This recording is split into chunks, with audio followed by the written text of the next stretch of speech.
Good afternoon, good evening, good morning, wherever you are, and welcome to NerdTube's Wrestling Roundtable. We have a dynamic duo of myself and Shredder lives on. How you doing, mate? I'm good, thanks, Sam. How are you? I'm very good, mate. Very good. This is going to be an All right, one interesting sec. roundtable, given that there's only two of us here today.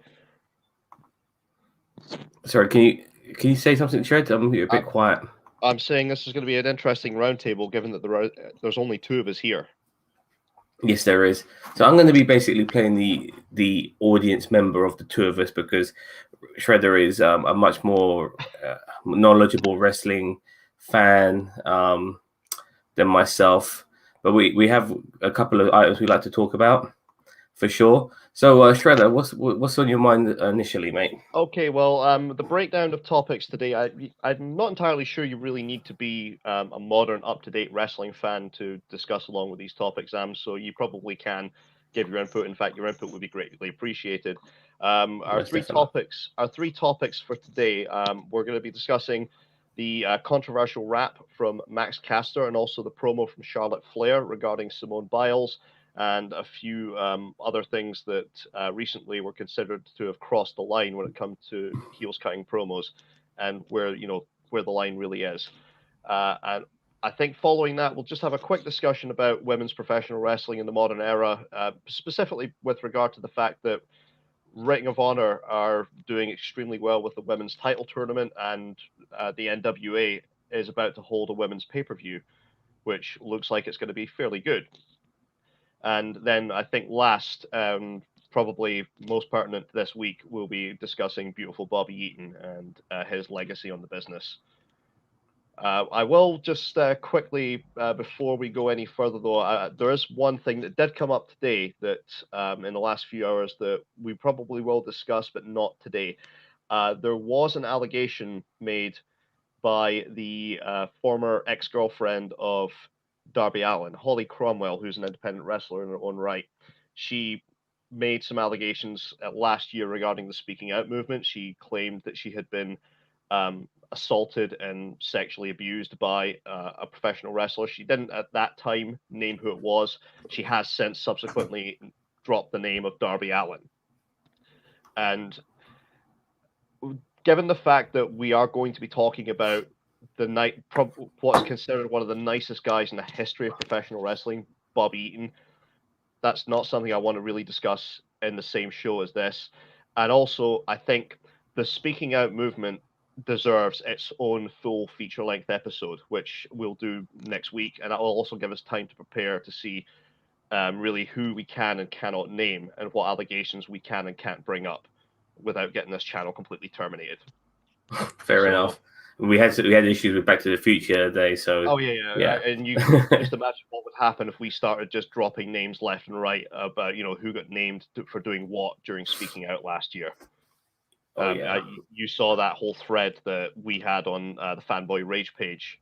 That I was pretty much the guy updating that the whole time when every new name was coming out and every allegation. But again, the first topic, as I did say, we're going to start tonight. There was a recent promo for AEW Dark. Well, I say a promo. It was Max Caster and Anthony Bowens of the Acclaimed. They were coming out for an 8-man tag match. I can't remember exactly who it was they were paired up against, but they were going up against the Varsity Blondes and the Seidel brothers. And Max Caster, his gimmick when he comes out to the ring, is that he does a rap against his opponents. Now, I'm not going to play. Sorry, as somebody who doesn't know about this, is it very similar to how John Cena used to do it back in the day when he was Doctor of Thugonomics? A little bit. Yeah, Max Caster has his theme music play. There's a few lines to it, and then it just goes into a beat where Max Caster will rap over it. And again, he'll cut a few lines about his opponents that evening. Now, Okay, I would play the whole thing, but AEW is extremely aggressive when it comes to copyright claims, especially on something that is critical of them. So I have got it written fair down. enough. I apologize for being a white guy reading this out, but let me just pull this up. Here are the lyrics to hit the rap that got pulled from YouTube by AEW. They Okie claim dokie. Okay. So again, I apologize for being the whitest guy in the room doing this. The acclaimed kicking ass for miles make you claim mental health like Simone Biles. The Seidal's Oh, gonna pay the cost. I'ma treat those bitches like Duke Lacrosse. The blondes say they the best, but those dudes are faker than a PCR test. And what's that smell here in North Carolina? Oh, wait, that's Julie Isvet, and he gets cut off by his tag team partner then. Now, Tony Khan went on Busted Open Radio, and he said he was absolutely embarrassed by this. This was on AEW Dark, their YouTube show. AEW pulled the show, they edited out the clip. It's very much similar to the incident where Jim Cornette told a joke on commentary when he was doing commentary for the NWA. He made a joke about, if I remember correctly, his joke was Trevor Murdoch is so tough he could ride through Ethiopia with a bucket of fried chicken strapped to his back while on a motor scooter. what the hell? It's a joke he's Sounds like, cracked. sounds like something like Jerry Lawler would say. Yeah, it's a joke he cracked like for many, many years. He did it on WCW television and he did it on WWF Raw, and he was never pulled up for it. And I can sort of see his point where he was upset the fact that the NWA had taped this show weeks in advance and they had edited it. They had obviously heard it. Dave Lagana had approved it and put it out, and yet all the heat was suddenly getting put on Jim Cornette. Max Caster. Now, there are a couple of things. I do partly hold him responsible, but I think AEW does need to accept some of the blame as well for this going out because, again, AEW is a taped show. People will have watched this and they will have heard it and they will have approved it. Now, the problem is that, first of all, Julia Hart. Julia Hart is probably not somebody who you should be rapping about the genitals of, given that Max Caster's a 32-year-old man. Julia Hart is 19 years old. She's not legally old enough to drink in the United States. And, if you want to rap about genitals, remember, this is the company that has the first ever transsexual wrestler in Nyla Rose. I really would not be rapping about anybody's genitals, to be quite honest, because of, the fact that you probably can and will cause offense there. And also you are body shaming effectively a teenager. The rape joke, I'm gonna treat those bitches like Duke Lacrosse. Do you by any chance remember the Primetime Players and who they had as a manager when they first debuted on Raw? Primetime players. Darren Young and Titus O'Neil. When they first debuted on Raw, they had a manager with them. Was it a valet manager? No. It wasn't. It wasn't. He was like he was a bit like a Don King style, wasn't he? Yeah, in some respects, and he had a live microphone on him at all times. It's hazy, but yeah, I think I know who you're on about. Abraham Washington, and do you remember he got Yes, fired? yes, he did. He got fired, and he had Cut a yeah, rape and joke on Raw. yeah. I remember. I remember that. I do remember. I vaguely remember it, but I do remember it. Yeah, he joked about how Titus. I think it was Titus was all over his opponent, like Kobe Bryant was all over a woman in a Colorado hotel room, and he was immediately fired over that. There was no ifs or buts. I'm quite shocked that Max Caster has not faced any sanctions from AEW over this, particularly because this episode of Dark was taped at Fight for the Fallen. Now, Fight for the Fallen is AEW's annual charity event, and this year they were raising money for victims of domestic assault and survivors of sexual abuse. So, probably not the best thing to joke about when you're doing this at at an event that's being taped, and it's there to raise money for charity. This is not me saying Max Caster should be fired. By the way, I want to make this absolutely clear. I do not think at all that Max Caster should be fired. I do think it's strange that there's been more pushback from independent promotions towards this than there has been by AEW. Now, Tony Khan went on record and said that he's now going to take over the editing process for AEW Dark and AEW Elevation, which is their recorded internet shows. But independent promoters were the ones that pushed back and said, okay, well, we're not going to book Max Caster after this. After this rap that he did, we're not booking him. We're canceling his bookings. AEW so far has not announced anything. It's not been a case of they've said, okay, well, we're going to have Max Caster attend sensitivity training like they did with Sammy Guevara after he had made that comment about how he wanted to rape Sasha Banks. Jesus Christ.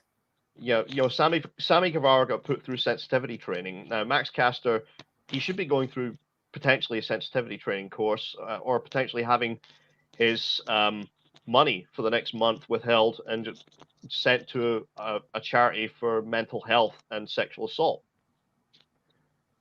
I mean, the Simone Biles line, Max Caster wasn't the only one to mention Simone Biles. I mean, Max Caster has also done a rap, which he put out on social media, which he also mentions Simone Biles.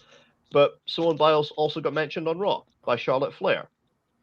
I just want to just interject here. Like, I remember back in the day, because I'm only using what information I have from back in the day, when we had the famous Katie Vick angle.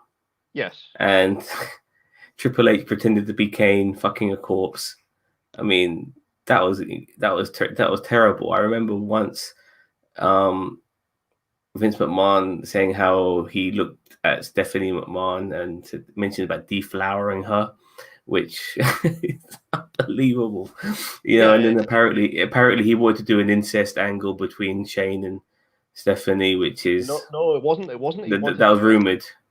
It wasn't that he wanted to do an incest angle with Shane and Stephanie, and this isn't rumored. This was actually confirmed on Vince McMahon's own DVD. He wanted to do an angle, an incest angle, where Vince himself was going to be the father of Stephanie's baby when she was pregnant. Oh my God! They could never live that. They wouldn't. Once that angle was over, then what? Everything's back to normal again. I always thought it was weird how they had these sort of family feud angles, and then they would have to once it's over, they just continued like nothing had happened. I always thought that was fucking stupid. And but I've seen some bizarre stuff. There's probably loads of stuff I've missed out on that I could mention that I'm not even thinking of right now. That's happened in the past. I'm not condoning what's happening now, but I'm not surprised by what's happening now. If you know where I'm coming from, Shred. Well, I am somewhat surprised that this was well. I won't say Max Caster's one was approved. I will say somebody let it go in the editing process, the same as Jim Cornette's chicken joke got through in the editing process for NWA Power. What I am surprised about is that someone wrote this promo for Charlotte Flair on Raw, which again, she references Simone Biles and mocks her for mental health. This is the promo from Charlotte Flair.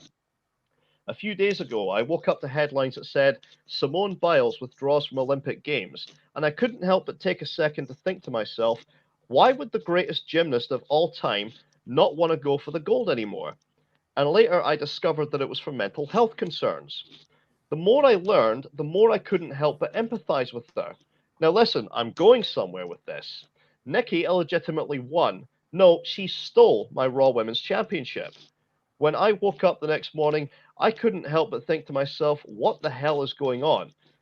I am near a breaking point. I'm going to have my own nervous breakdown. Now, that's not something you should be referencing.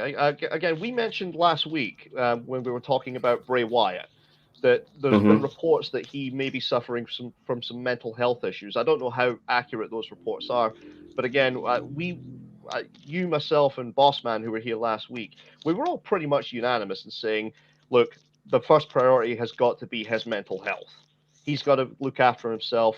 He's got to be in the right frame of mind before he, even thinks about getting back in a wrestling ring or performing in front of people again.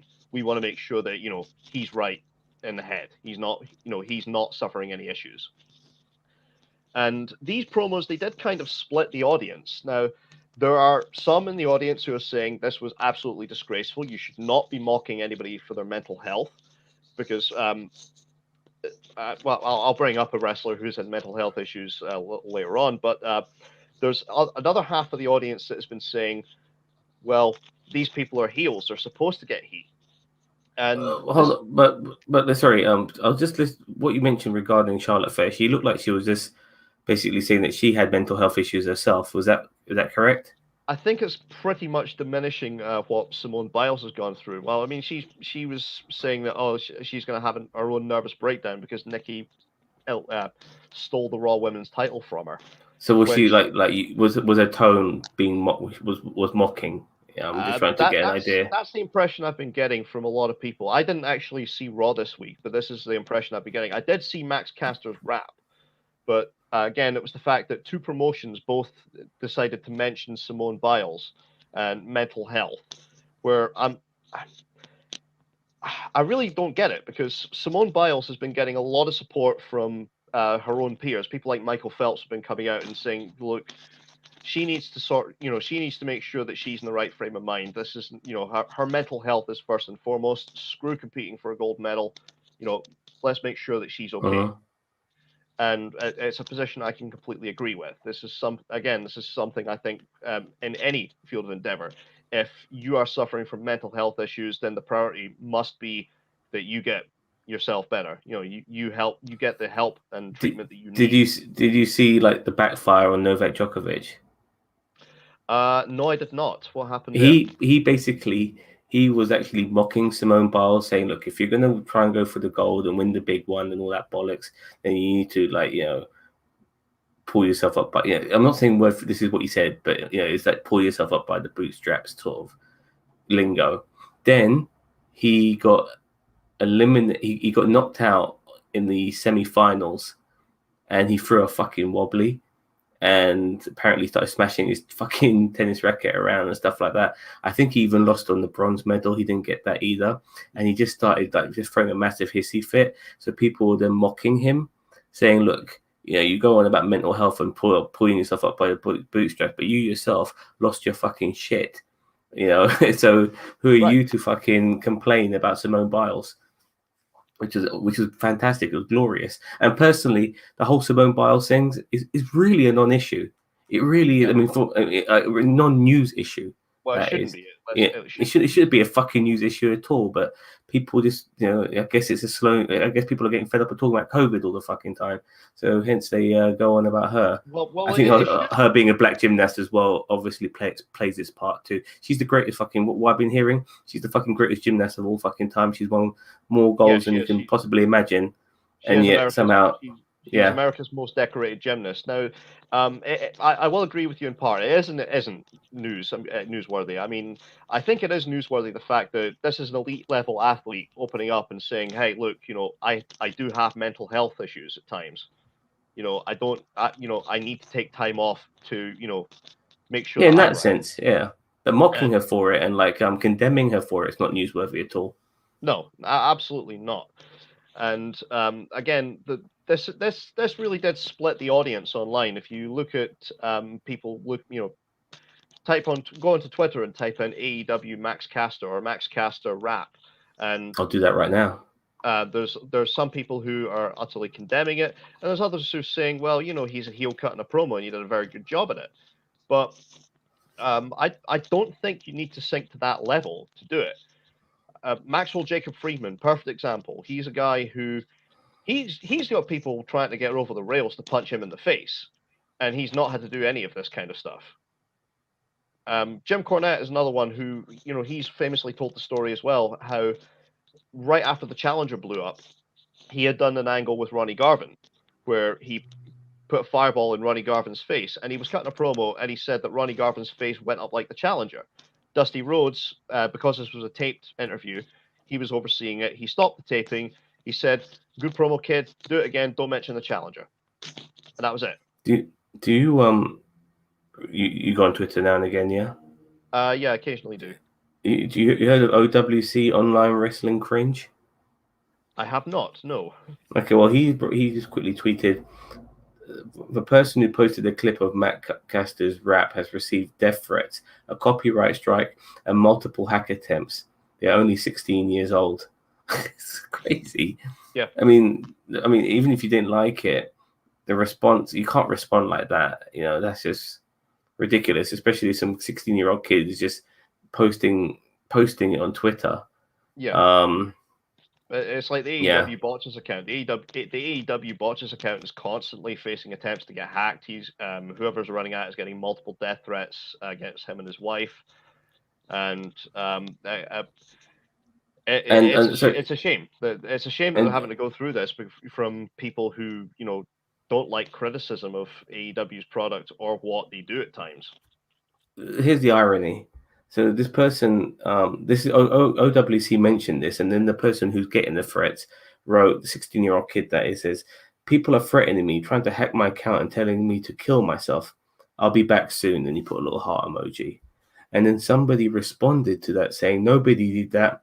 We just think you're soft as fuck. So the irony with that response is just so ridiculous, yeah, because if you take these sort of things seriously, you wouldn't respond like that by No. saying somebody's soft as fuck. So it leaves you head scratching, like it really does. It does. And there's other people who've tried to bring race into it as well. I'm not even going to fucking bother addressing that one. But some people have said, oh, this is, you don't get the fact, the rap and the kind of stuff that they bring up in that. Well, yeah, okay, admittedly, I don't get rap. It's not a form of music I actually like. But I would just like to point out we've had multiple issues in pro wrestling of people suffering from mental health problems, some of it related to CTE. Um, even after one concussion, there have been people who have had extreme bouts of depression and mental health issues afterwards. There's one who, in particular, immediately springs to mind, who we don't know if he had CTE or not, but we do know he had some mental health issues, and that's Chris Canyon. Chris Oh Canyon yes. committed suicide at the age of 40 in 2010. Now, we as wrestling fans, if somebody from outside of pro wrestling was to uh, try and make a name of themselves, like one of these rappers who has this attitude of, well, I don't care if you love me or hate me, I just want you to talk about me, and they decided to do a rap about Chris Canyon killing himself, we'd be all over that. So why is it acceptable for people within wrestling to then mock others from outside the sport for having mental health issues? That I don't get. Yeah, I don't get it either. I think in the past they never took it as seriously I mean, not saying wrestling, I'm just saying generally, like the world never really took mental health as seriously as they once did. Obviously, they're taking it seriously now, but some industries, especially the most popular ones, like football as well as wrestling, they're always the last ones to catch up, aren't they? Yeah. There's some that are late to catch up, but you also get some pushback as well from people who think it's an attack on their previous way of life and existence. I mean, Yeah. look at the The way privilege. some people have responded to the idea that women should be treated as equals, or the idea that Black Lives Matter. People who have taken that movement and said, "Oh well, don't all lives matter?" Well, yeah, they fucking do, but it's black people who are being killed by police more often. Yeah, That's these that, all that lives matter that's what that is motherfuckers don't about. give a shit. Yeah, you try telling Yeah. them about wearing a mask and COVID. Yeah, all lives matter, mate. Well, they don't give a fuck now, do they? You know what I mean? When it comes to that shit, they're hypocritical. So yeah, I tend Uh, not to listen to these cunts. Now, as I've said, I do hope there is something done from this. I hope AEW decides that they're going to make some kind of charitable donation, or Max Caster has to attend sensitivity training. Again, I don't think he should be fired for this. This was a very, very stupid mistake. I know some heels in pro wrestling have gone a bit too far at times. Again, as I've mentioned, Jim Cornette, when he mentioned the Challenger, right after that blew up. Um, and he got told immediately by Dusty Rhodes, do your promo again, but don't mention the challenger. That should have been what happened with regard to Max Caster. Somebody should have, reviewed his entrance rap and said, okay, no, that's not appropriate for this kind of broadcast. We're pulling it straight away. Instead, Tony Khan's had to go into damage control now. But I don't know about you, Sam, but that's my personal feeling, which is that Max Caster probably should face some kind of sanction for this. But obviously don't fire him for it. Let him learn from it and potentially grow as a human being. I mean, that's the opportunity they gave Sammy Guevara. Has he got a history of like doing shit like this? Not to my knowledge. As I said, I know he posted a rap video to social media again where he mentioned Simone Biles, but I don't know if he's been doing this kind of thing long enough, where he has been, really tearing into people with mental health issues, or making obscene rape jokes, or rapping about the genitals of a 19-year-old. I don't know if he's been doing that previously. If this is something he's been doing regularly, then okay, yeah, then maybe consider firing him. But if this is just a one-off, then no, let work with him and try and let him grow as a human being. But without getting too political here, AEW they're pretty much a pro-Trump organization, correct? It depends. Yes, there's okay. Shad Khan gave money to the Trump organization. Chris Jericho gave money to Trump. His wife was at the January 6th insurrection. The Chris Bucks, Jericho's wife. yeah, Jericho's wife and his mother-in-law were at the Holy January 6th shit! insurrection. I don't know Thought if they'd be they smarter than actually. that. I don't know if they. I don't think they entered the Capitol, but they were there at the Trump event. The Young Bucks. There's been some stuff they've posted in the past previously on Twitter regarding Obama. Their father is a Trump supporter, and he was also big into the birther movement. I think he still is. Jesus Christ. Yeah. So there are a lot of people in that organization who are pro-Trump. I don't know how far that extends into other aspects with regards to the treatment of women, the treatment of minorities. But it doesn't surprise me that you have such a callous attitude. They have such a callous attitude towards certain things, when it comes to like mental health and stuff like that. Well, It doesn't surprise me at all when they're associated with supporting a dickhead like Orange Man.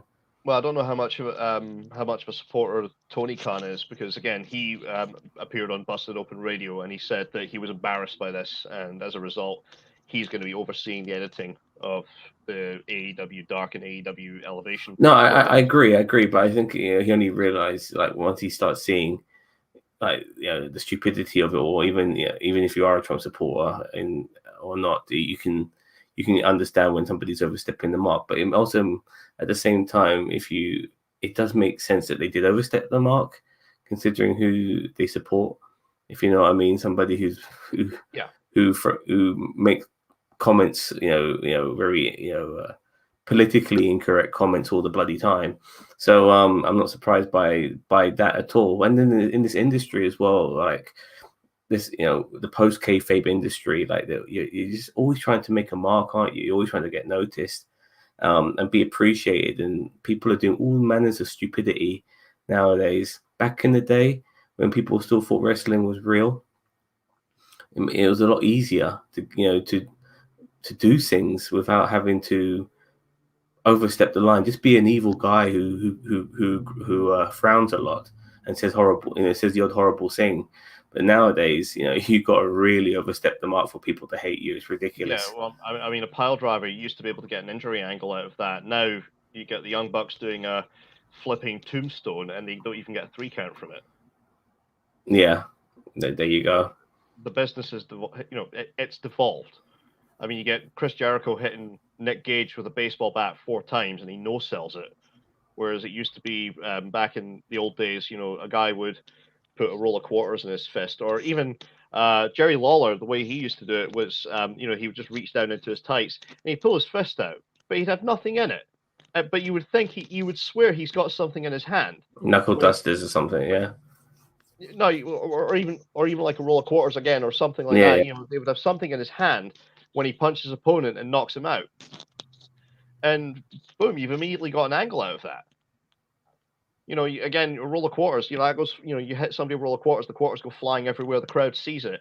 You've got an immediate blood feud out of that. That used to be what happened in the old days. But now, again, just look at last week. Last week with that match with Nick Gage. No, wrestling needs an evolution of sort, but it's an evolution that I can't personally comprehend in how it evolves. Because one of my reasons of not watching wrestling like I used to is that it just feels like when I'm it just feels the same, and it hasn't grown with me, if you know what I mean. It's partly why I'm looking forward to NXT Takeover, at least. One of the best acts in the business right now, for my money, is Volter, and I am really looking forward to the rematch between him and Ilya Dragunov, because Volter, guess what he doesn't have? A finisher. Okay, so how does he win? Just He any old thing. beats the fuck out of his opponents. He could win with like a clothesline. He could win with a submission of some kind. But he beats down and beats the fuck out of his opponents. Nice. If you watch the first, I would highly recommend watch the first Ilya Dragunov versus Volta match, and you will be excited for the rematch. Okay. So you want to go on to the next subject, mate? Yeah. I think we've beaten this one to death. But okay, so we'll move on to the next subject, which is women's wrestling, and in particular the shows that are currently ongoing. Ring of Honor has been doing a women's championship tournament, which, for my money, has actually been very, very good so far. They've had 4 matches, and I can't say there's been a stinker out of any one of them. Ring of Honor, yeah. Yeah, Ring of Honor, and some of these women. I mean, they've got 15 women in this tournament. If you sign 7 or 8 of them, you've got a solid women's division right there that immediately craps all over AEW and potentially even WWE's, at least for match quality. I mean, I'll just read you some of the names: Sumi Sakai, Roxy, Mandy Leone, Quinn McKay, Angelina Love, Alex Gracia, Allison Kay, Marty Bell. Again, you signed about Angelina Love. She's Yep. still in it. She's still there. And again, if you sign about 7 or 8 of these women, you've got a solid division on your hands. And AEW is, really put together a hell of a tournament. I've been enjoying every match so far. I'm going to continue watching it. And at the same time, the NWA, they've got their women's pay-per-view coming up in just over 2 weeks, August the 28th. About 3 weeks away, August 28th, and the card is looking fairly decent. I mean, there's a couple of names absent from it, unfortunately. Serena Deeb is absent because she's got a knee injury. Thunder Rosa is not booked for this from the looks of it as well, and Mickey James is producing it but will not be competing on it. Injury?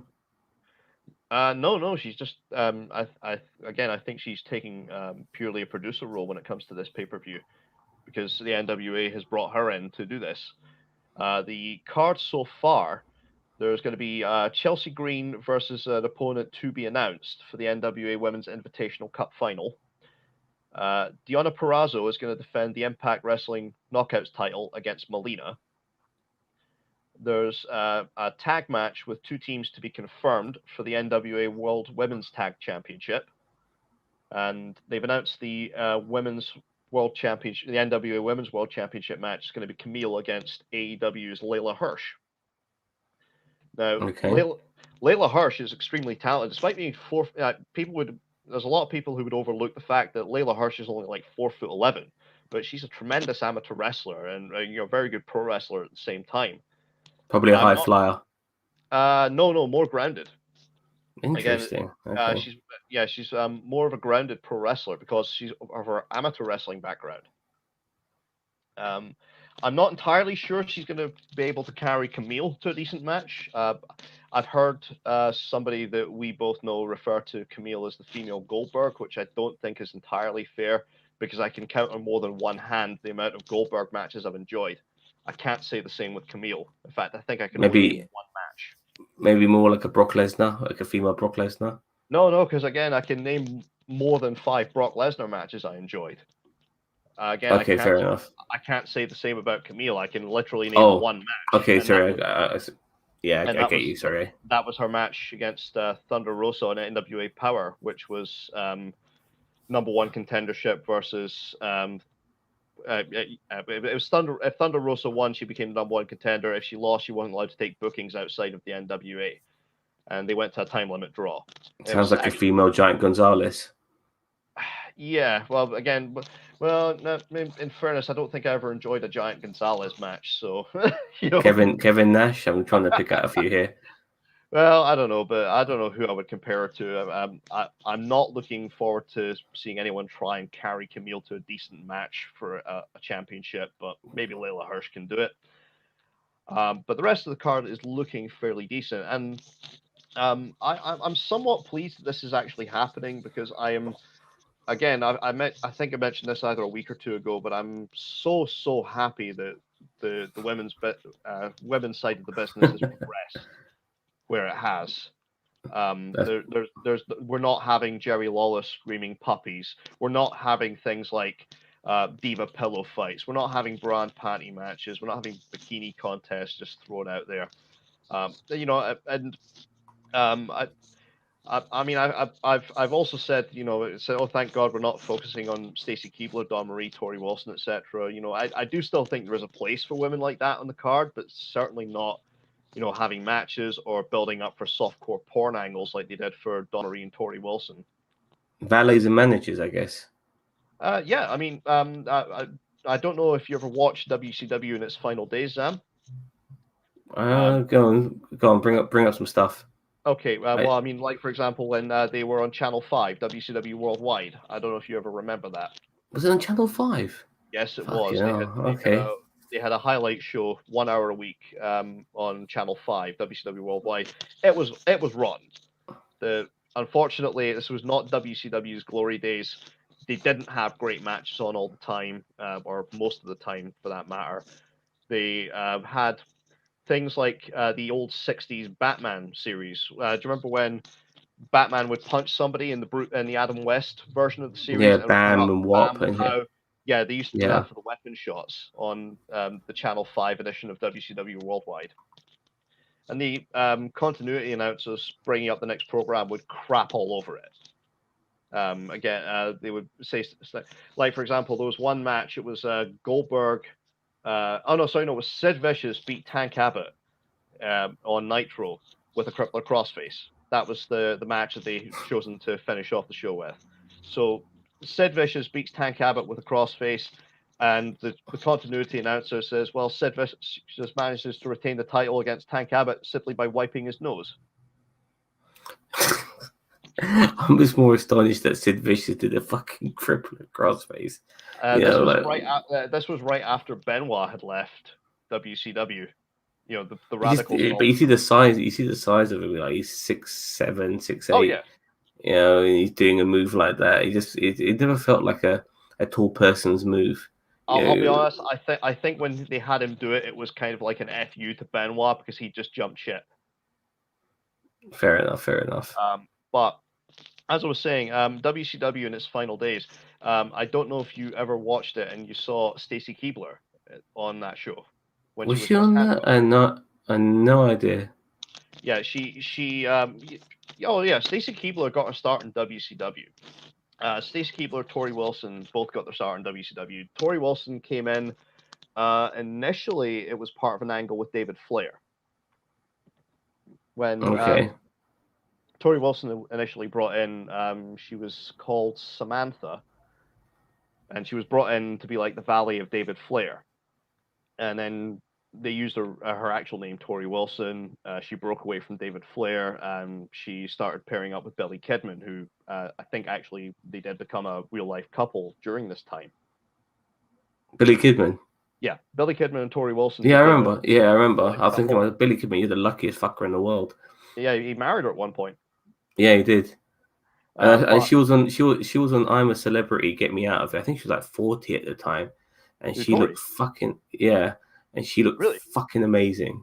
She really did. I mean, he's a fitness model, so I didn't see that. I have seen pictures of her appearing at WWE events and wrestling conventions, and yeah, she still looks great at the age of 40.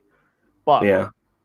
Stacy Keibler originally debuted. She won a contest to be a member of the Nitro Girls, and she won it hands down because she had a professional dancing background. She used to be a former Baltimore Ravens cheerleader. And again, she was part of the she looks, she's everything about Stacy Keibler is fucking cheerleader. They then broke her off, though. They then broke her off, and she became this character called Miss Hancock. And yes, the D is meant to be in there. It was Vince Russo's shitty humor, Miss Hancock. Although they eventually dropped the D from her name, she became Miss Hancock. But she wore like this business suit. She had the hair tied up. She had this pair of black thick rimmed glasses on. She would carry a clipboard, had a short skirt on, high heels, and to me, she screamed like she could be the next Alexandria York. This is somebody who could be somebody that manages upper card heels. This is somebody who could be, running a management consultancy of some kind. She could be styling teams, etc. If she could get the attitude right. But they were doing things like they were having her just show up and dance at ringside, and I'm watching that and thinking, well, what the fuck is the point of her being there? And then they had other shit with her as well, like a pregnancy angle where she gets kicked in the stomach during a mud wrestling match with Major Oh Guns God. and doubles over and starts screaming. Yeah, I know. It's unfortunately Vince Russo's booking. Again, if the WWF had debuted her in the Miss Hancock persona and treated her like a legitimate manager, like she was running some sort of consultancy agency for upper card heels, then she wants like the best looking and most athletic wrestlers that she can, or at least heel wise. Then I thought that could have been something really good, something different. But we wound up getting Just Stacy Keibler. WWE also did a smutty, slutty, not smutty, sorry, not slutty, but a distasteful angle when oh, here we go, Boss Man's here. Hello, Boss Man. When they had I believe they had Kane possibly rape Lita, and then she ended up losing her, and she ended up losing the baby at some point as well. Like Jesus Christ. There's a video. Like, there's a video on it. I think Wrestling with Regret did a very good summary of it. Kane, the good guy rapist, is what he described it as. he became a mayor.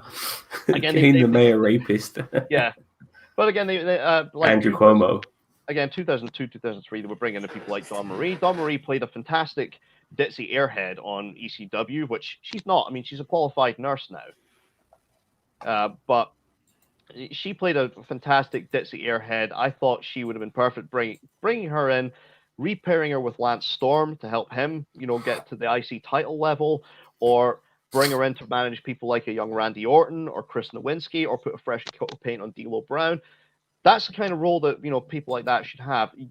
I don't want you don't want them doing like soft porn skits. And again, I think that could also work in reverse too nowadays as well. If you had again somebody who looked like a young Buff Bagwell, for example. I don't know if you remember Buff Bagwell and the way. Yeah, of course I do. Baggy Waggy, yeah. Right. Alexandra Bagwell, of course I do. Marcus Bagwell. So you get somebody that looks like a young Buff Bagwell who's coming in acting like as like a gigolo, and he's there to pay. He's basically there leeching off of some female talent on the roster, much like the female, the attractive female talents would do to the male talent as well. They were leeching off of their clients and helping them cheat to win. So have that angle there. So you've got again somebody like it looks like a young Marcus Bagwell paired up with say Mercedes Martinez, and point out that he's fucking terrified to get his ass kicked by a woman. He's his muscle is there. It's all show. He's no go, and you've immediately got instant heat. Marcus Alexandra Bagwell, has he been inducted into the WWE Hall of Fame? Oh, good God, no. I'm surprised though. Like, if you can get Carly in there, he deserves to fucking be in there, as far as I'm concerned. Bagwell is never going into the Hall of Fame. He's never had a career that you would even consider worthy of a Hall of Fame induction. I will say that though, him and Too Cold Scorpio as a tag team were really, really good. Too Cold, by the way, is he in the WWE Hall of Fame? No, but he should be. That's a disgrace. He should be, because I mean, he should be. Yeah, he's one of the few people to work for all three major companies. He worked for ECW, WCW, and for WWE. Even if he didn't, he should still be in there. Just he's a decent wrestler. Yeah. It's more than a decent wrestler.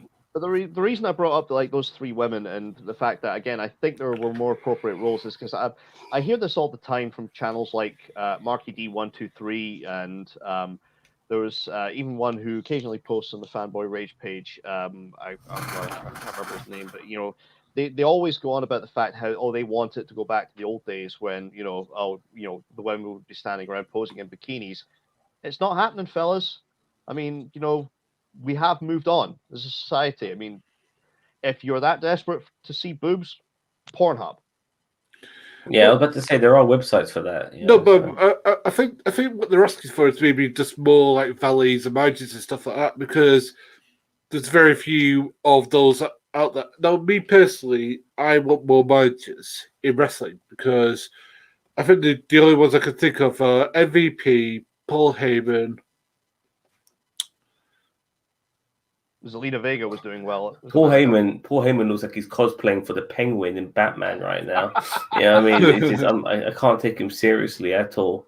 Yeah, so. But you know what I want? I want some more face managers, because you very rarely get a face manager, and I liked it when Jimmy Hart turned face and he was managing Hulk Hogan and stuff like that. I like shit like that. I really do. It's different, and I like different. Well, sometimes, as I said, like, you can't have a face manager. Like, for example, Paul Bearer was a face manager for a long time. Yeah, but they usually turn face if the person they're managing is turned face. If you know what I mean, that's how it usually works. But yeah, I mean, like Jim Cornette's been a face for a little bit, but he's mainly been a heel manager for most of his career. Bobby Heenan, I can't. Manager at one point. Yes, he was. Yeah, I don't know. Was Bobby Heenan ever a face manager? Then I think he was I think when he went to commentary, he turned face then, I think. No, but as a manager, I don't think he ever was a babyface. No. Elizabeth was the only one I can think of who was face pretty much most of the time. So, but yeah. Anyway, sir, I'm going on a tangent here. I do apologize. Yeah, as I said, I would highly encourage anybody to watch at least the Ring of Honor Women's Title Tournament. And again, you get half of these women signed up to any promotion, and boom, you've immediately got a solid women's division right there. And I'll be very curious to see what goes on at the NWA Women's Title Tournament. The NWA Women's Pay-Per-View. Yeah, the thing is that people are sucking off Camille, but I think that Camille is actually, well, not only does she come across as an alright person, she's getting better. She's still green as anything, but I think that she's doing alright. She's getting better, and that's something that I think it's a bit. But I'm going to compare a lot to like Trish Stratus. Trish Stratus wasn't always as good as she went to be. She had to work that. And I think Camille's the same exact way. I think that she's getting there because she's still very athletic, because she used to do football. Trish Stratus for me is the DDP of a female wrestler, like somebody who was not a wrestler, came into the game. Next thing you know, they are wrestling. It's shocking that DDP was never a wrestler. When you look at him, and it's not surprising he ended up in as a wrestler, and it's not surprising Trish Stratus did as well. But I give him credit for picking up the game so late and still being able to do well with it. In large part with Trish, though, you've got to obviously, give credit to Fit Finlay for that, because when Fit Finlay came in and worked with the women's division at WWE, he was determined to make sure that they were actually having good matches. Yeah, he's actually one of a massive part of why the women's division was what it, to a degree, acceptable at that particular time, because without him, God knows. And it's unfortunate that WWE, I mean, they've got really, good women's wrestlers and some, absolute top stars, top draws. Again, you might be more emotionally invested in something like a Rhea Ripley versus Charlotte Flair, but overall, I would happily sit and watch the entire Ring of Honor Women's Title Tournament, because it's not going to insult my intelligence. I'm not going to be seeing supernatural horse shit like Alexa Bliss. Well, I think that WWE's women's division at the moment is pretty strong. I mean, we've got like at least 4 or 5, if not 6, really, really talented females. We've got Sasha Banks, Bianca Belair, Rhea Ripley, Charlotte, yeah. Who else would have put in that? I mean, you could go down the whole list, boss man. But the fact is, we've and again, it's what I've mentioned, but it's the fact that yes, they've got some really strong, top level talent in that women's division. But unfortunately, again, it gets overshadowed by supernatural horse shit like Alexa Bliss or Nikki Cross being stuck in a superhero costume. Again, no, watch the Ring of Honor Women's Title Tournament, and you're going to see solid women's wrestling, and Well, nothing that will insult your intelligence as a fan. I do think there is rubbish female wrestlers who unfortunately are on the card, like Nia Jax and Tamina, and well, actually, I think Tamina's all right, but like sort of thing, and it's just like, but saying that though, anything's better than the AEW women's division, and as a fan, I can say that because apart from Britt Baker, Sheena, and people like that, there's unforgivable bad women wrestlers like that. Thunder Rosa's pretty good, and Selena Deeb's pretty good, but apart from that, I'm having to struggle to think of decent female wrestlers on their roster. Layla Hirsch. It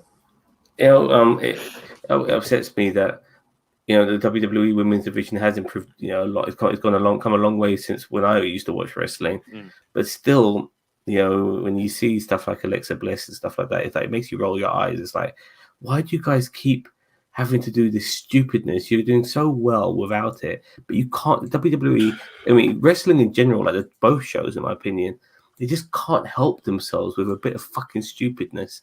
I don't get it. I really don't get it.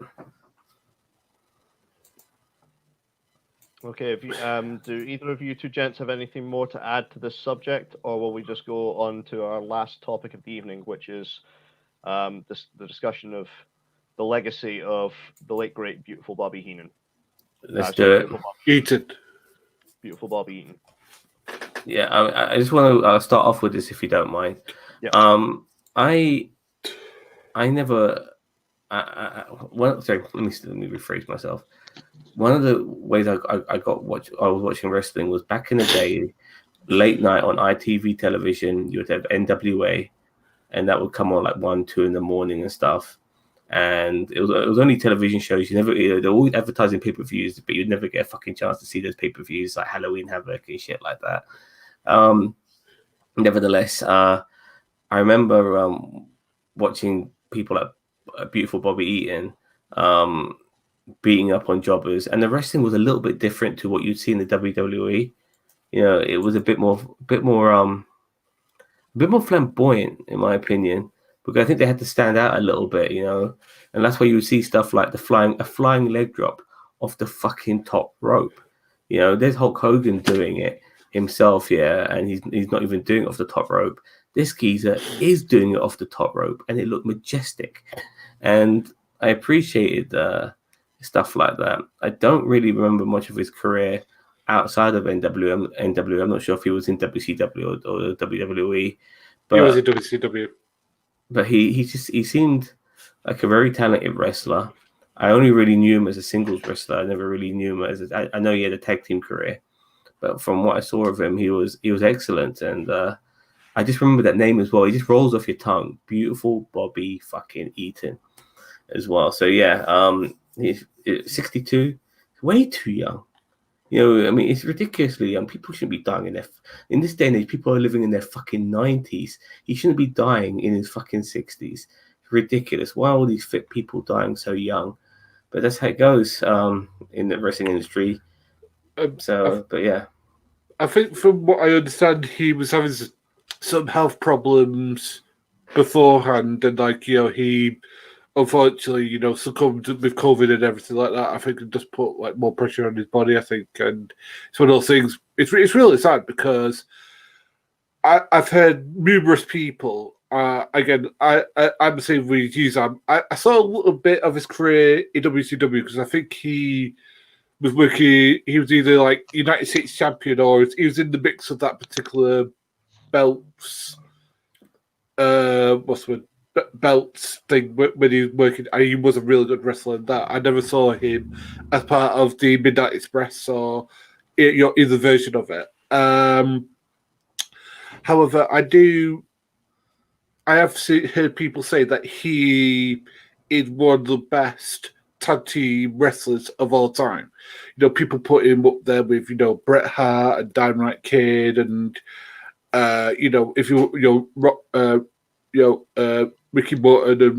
Ricky Morton and people like that, people put him in that sort of company. And so again, I've got someone who's really good out.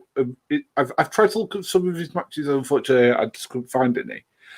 But I mean, I kind of do watch more of the stuff because I do think that, especially nowadays, it probably would make me sad because to consider what the tag team division is now, and considering what's then and how good it was.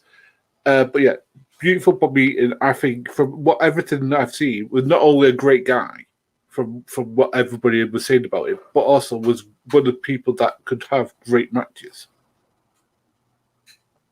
Before I pass it on to you, I just want to say that NWA introduced me to Eddie Guerrero, and he used to go ho like fucking Hacksaw Jim Duggan back in the day. I'm not sure if you guys remember that. I do remember. Really weird. You remember that? I'm glad you do. And I didn't want to think I was imagining that, but he did do that. And also Ric Flair. When I first started seeing Ric Flair, it was on NWA. Anyway, yeah, Shred, what would you like to say?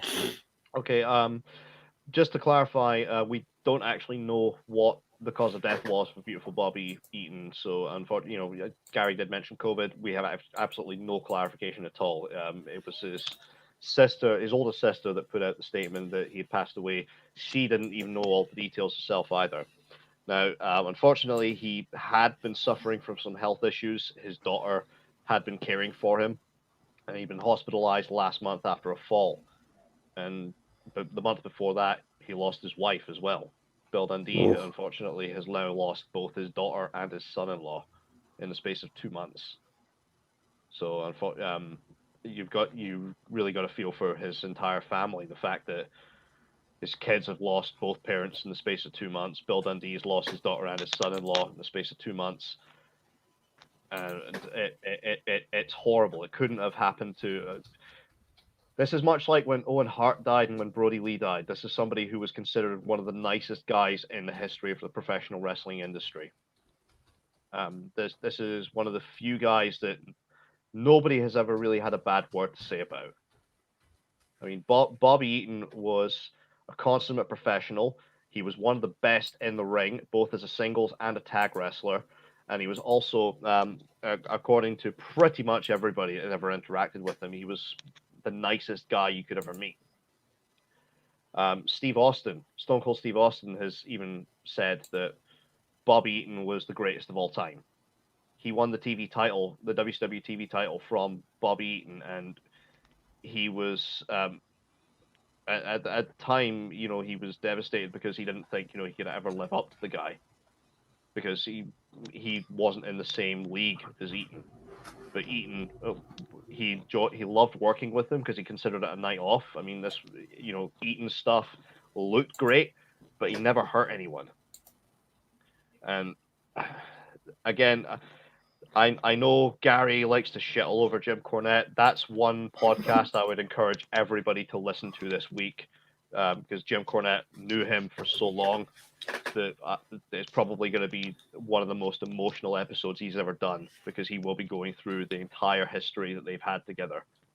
Yeah, just to the point, I actually respect Jim Cornette because he's passionate about wrestling, and when everyone's passionate about what they love, it's something that he obviously is passionate about this business, and when anyone's passionate about something, I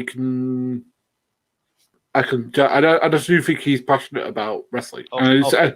I'll take your point on that on board, but let's try and stick with but with Bobby, yeah, I mean, when did the Midnight Express come together? Was it like 85, 3, 4? Oh God, unfortunately, I can't remember off the top of my head when they came together. I think you're talking something like 82, 83. And they're still wrestling today. No, they're not. No. The Midnight Express are not wrestling today. Bobby Eaton, I think, retired in, I want to say, 2016. 2015, 2016 is when he completely retired from pro wrestling. Okay. And Stanley and Dennis Condrey don't really wrestle that often, from what I understand. Yeah, Stan Lane and Dennis Condrey have occasionally made appearances, but they don't really wrestle. I do you know what? This is how good all three guys are.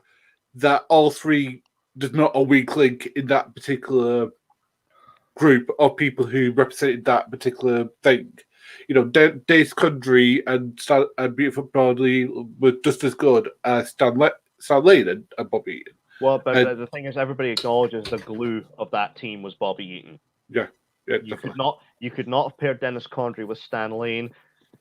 You had to have Bobby Eaton as the glue that held that team together.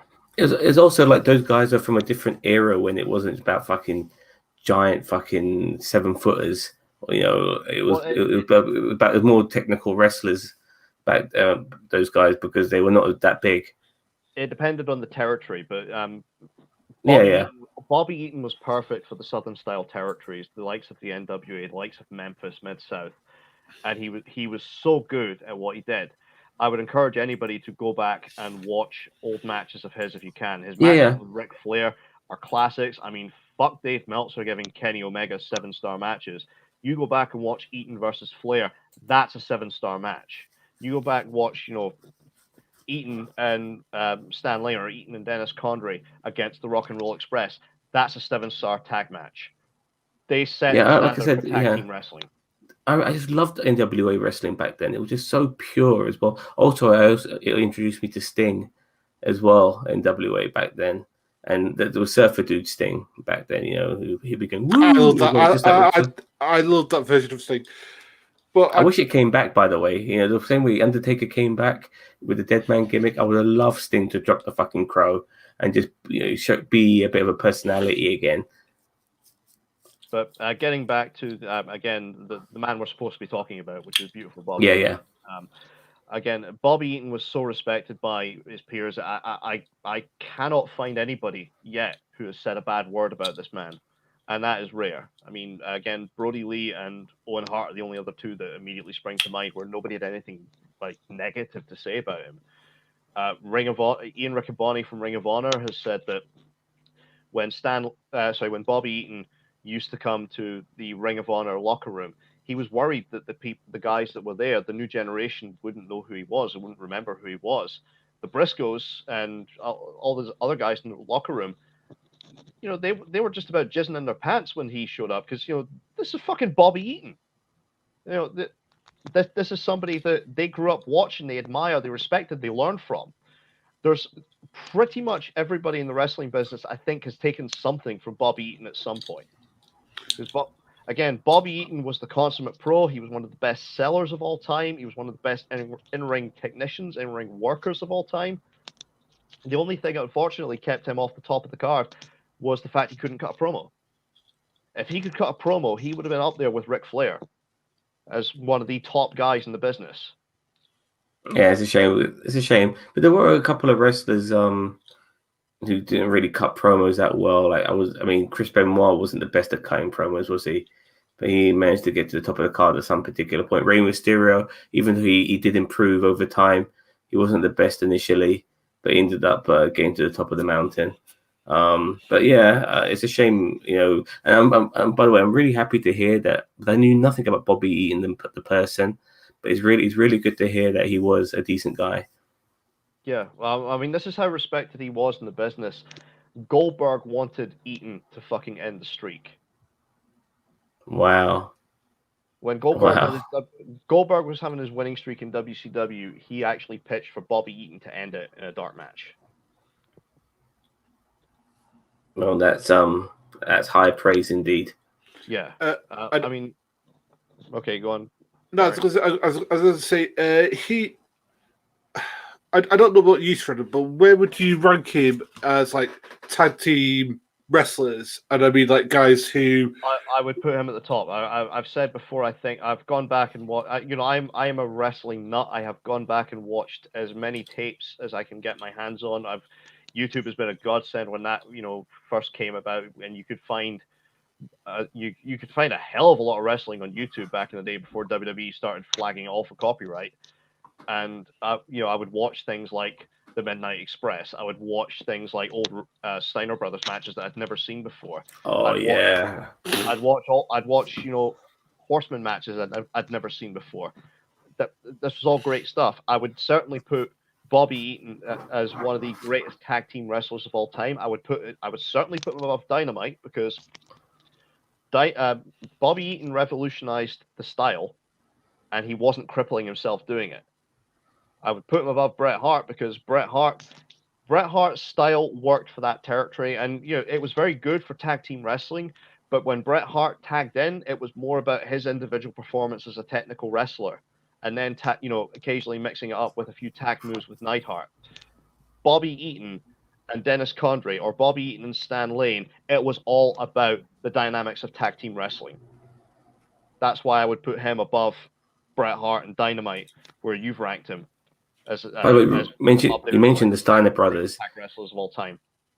But once again, and going back to NWA, I feel like I'm really doing an NWA segment as well here, but I mentioned that a lot. But I got introduced to the Steiner brothers in NWA as well, and I was blown away by these two behemoths doing high flying wrestling, tag team wrestling, which was quite remarkable for these guys who look absolutely huge. Scott Steiner was so great in his younger years, but yeah, I don't want to go too much about that. Because we were talking about Bobby Eaton. But is there anything more to say, fellas? Well, there's been some fantastic stories about Eaton and over the years, and I don't know how many of you guys have heard. I posted a few on a page that we're all on, and again, things like how Goldberg wanted to end streak. I thought that was tremendous. But my top 3 Bobby Eaton stories to this day. Actually, I'll throw in a 4th that I didn't throw into that page. Bobby Eaton was extremely generous with his money. Much like a lot of pro wrestlers, he died with pretty much nothing. He was on a guaranteed $250,000 contract in the final days of Jim Crockett Promotions. He, Cornette, and that's pretty good back then. It was about $225,000 a year guarantee that he, Stan Lane, and Jim Cornette signed with Jim Crockett Promotions right before Crockett went bankrupt. So they wound up getting about 60 cents on the dollar on their contract.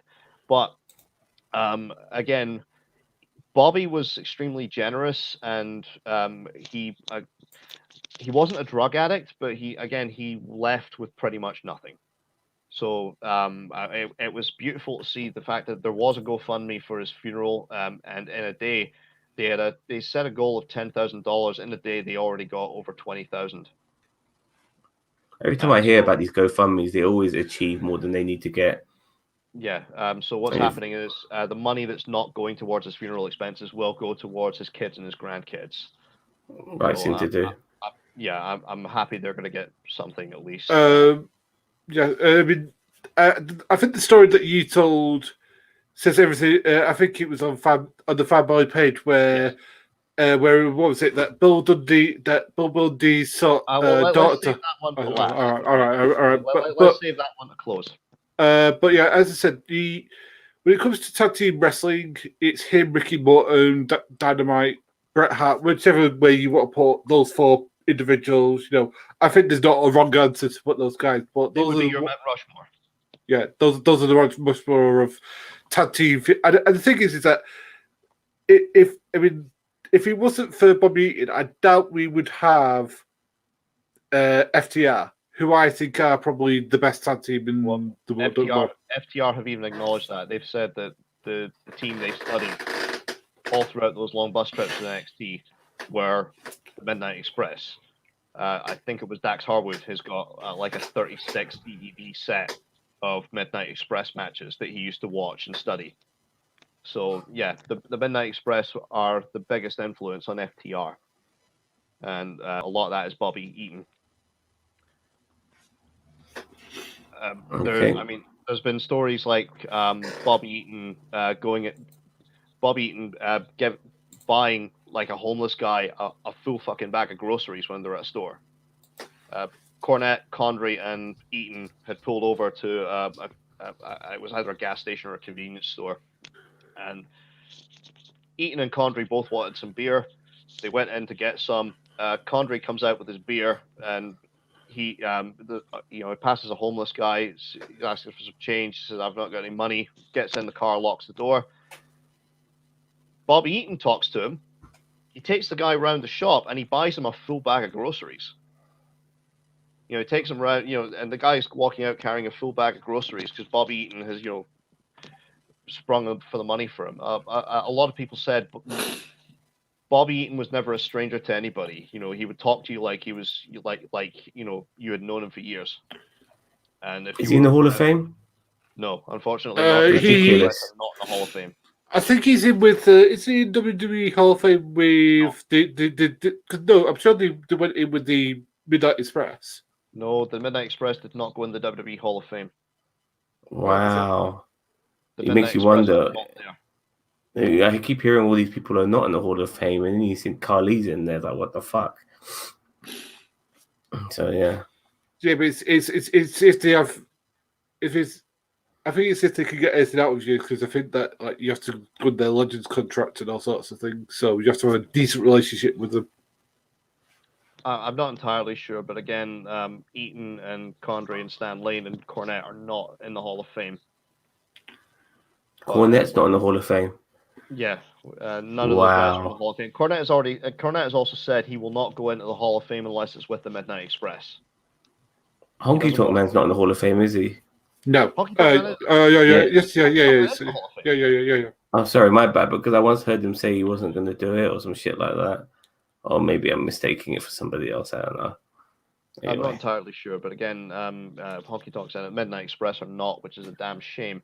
Again, some of my favorite stories regarding that. Again, there was the him buying the homeless guy booze. He would always bring duffel bags to the buildings with him, full of stuff like spare socks, clean towels, wrist tape, sewing kits, things that the guys would actually need. Maybe forgot to pack with them. You know, he would bring like full duffel bags of this stuff to the building, and it basically be like a one-stop shop for these for all the proper guys. Mentor.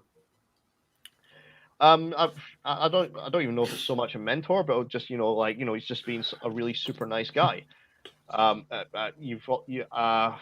Oh god, there was another story as well that came to mind about the fact that he would not let guys pay for anything. So like if you were out with him, out in a bar having a drink, or you were at a restaurant having a meal, Bobby Eaton was most likely going to be paying for it. He would be the one insisting that he was the one that paid for it, especially back in the day when he was part of the Midnight Express and he was on the big money deal. He was making the big money payoffs, and you were lower on the card and not making much. He would open his wallet for you. Shows that he had a lot of empathy. Absolutely. Without a doubt. Absolutely. So. Again, I'll just go through 3 more stories which I thought were absolutely superb and just epitomized how great Bobby was. One was when they were working in Mid-South, Midnight Express against Mr. Wrestling 2 and Magnum TA. Mr. Wrestling 2's finish was the knee lift. And, if Mr. Wrestling 2 hit you with the knee lift, that was it. 1, 2, 3, match is over. Bobby Eaton did such a great job selling the knee lift that Mr. Wrestling 2 wanted to do it over and over again because it got such a huge reaction out of the crowd the way Bobby took it and he sold it. The problem was, and Bobby was more than happy to do it. He was more than happy to sell this knee lift and take the bumps from it. And it got huge pops, but then it got to the point people were realizing, well, wait a minute, Mr. Wrestling 2 is hitting Bobby Eaton with this 3 or 4 times, and he's not pinning him. He's effectively killing his own finisher. Yeah. So yeah, Mr. Wrestling 2 unfortunately wound up just about killing his own finish because Bobby Eaton was such a generous and giving guy. But like The Rock taking a Stone Cold Stunner. Absolutely. Well, although in Rock's case, he did it mostly as a rib. He was trying to do it the most elaborate way he possibly could. I guess, but sometimes when you might be taking the piss, but he doesn't realize that he's actually making it look better than it is. Yeah, he's putting it over, big style. Yeah. So there was this. There was the fact that Bobby Eaton was such a guy that you pretty much always got along with. I mean, he wanted to get along with everybody in that locker room, whichever locker room he was in with. So when he was, they were doing a program between the Midnight Express and the Freebirds.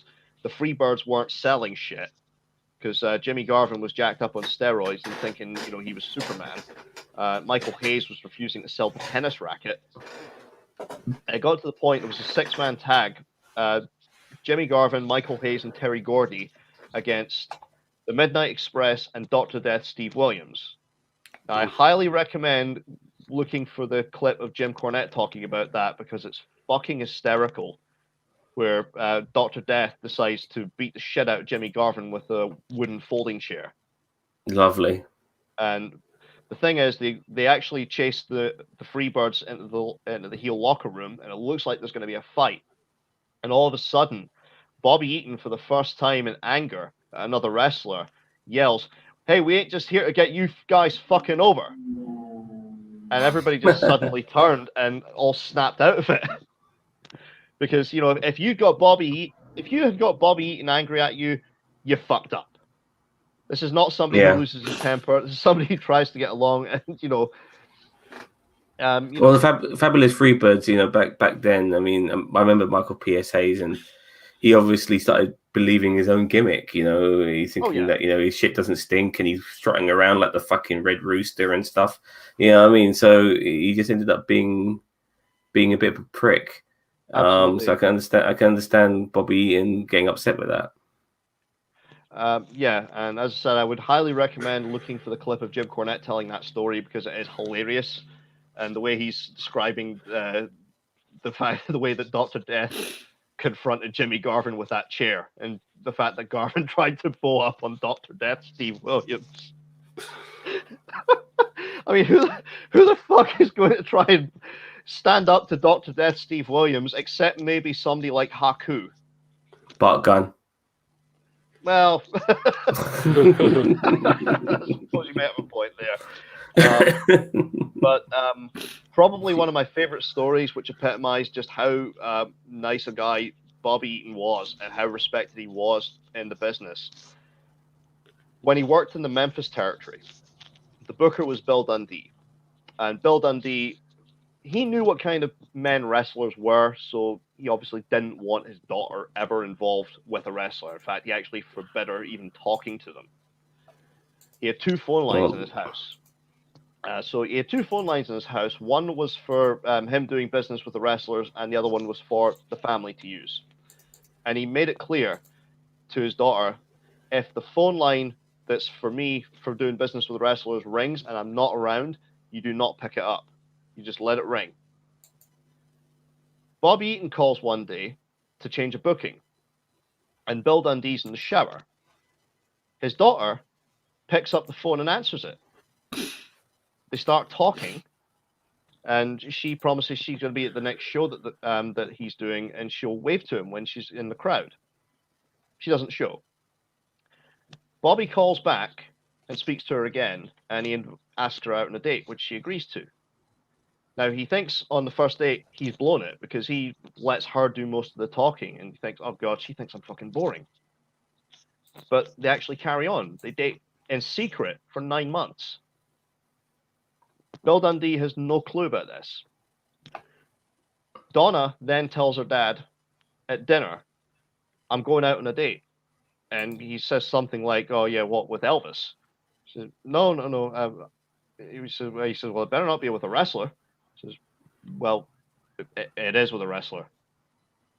Bill Dundee drops his fork, stands up, he's cursing, he's screaming, he's spitting, he's absolutely livid. He's saying, who is it? I'll make sure they never work again. She then tells him it's Bobby Eaton. Bill Dundee goes completely quiet, sits back down, and just resumes eating dinner. Wow. And here's the thing, though. Donna then just looks at him and says, so? And Bill apparently told her, well, at least you picked the best one out of all the boys. There's always an exception to the rule, Shredder, and he was it. Bobby Eaton was that exception because apparently, because again, Bill Dundee recognized he was such a nice guy. And Bobby Eaton and Donna Dundee, again, they were together for many, many years after that. They got married. They had 3 kids. They were together until she passed away 2 months ago. And sadly, Bobby Eaton passed away this month. And I would encourage anybody, if you can, Zam, I will send you the link. There was an event in 2019. It was called Don't Tell Bobby. Bobby Eaton did not do Facebook. He did not do Twitter. He did not do anything online.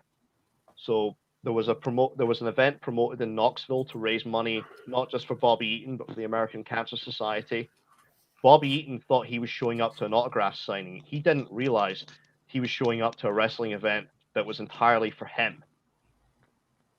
He gets to the building, people are clapping, and he thinks, okay, are they happy I just showed up on time? He was that humble. He didn't realize that all of that was for him. And they had video tributes from guys like Stone Cold Steve Austin, Road Warrior Animal, Nikita Koloff. They had William Regal and Dave Taylor show up in person. Sounds like This Is Your Life. There was a who's who of guys that Bobby Eaton had worked with show up or do video tributes for him. It was beautiful. I watched it after I heard Bobby had passed away, and I was almost in tears watching it. I will send you the link to this because it is available for free on Fight. I would highly recommend everybody goes and watches it.